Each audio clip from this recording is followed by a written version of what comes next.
Ano yung tatlong bagay na hindi niya alam tungkol sa'yo? May kainan kasi doon eh. Kainan? May kainan. Pangatlo, hindi naman talaga dapat Dax TV yung yung pangalan ng page ko eh. Ano? Dapat talaga Dax TV. Ay! Tapos syempre, para makita ko yung dalawang babae ang kasbahay ka rin yung pangatlo. JP, panis ka. Ah!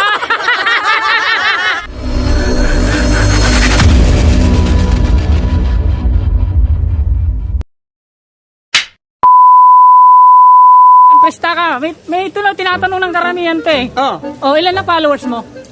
Meron na akong 3,600 Wow. followers pa lang. Konti pa lang yun. 3,000 plus na followers mo. Ano yung tatlong bagay na hindi niya alam tungkol sa'yo? Ang tatlong bagay na hindi nila alam sa akin.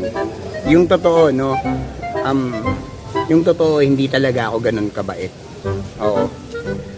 Siguro kung para sa kanila mabait ako, dati kasi hindi.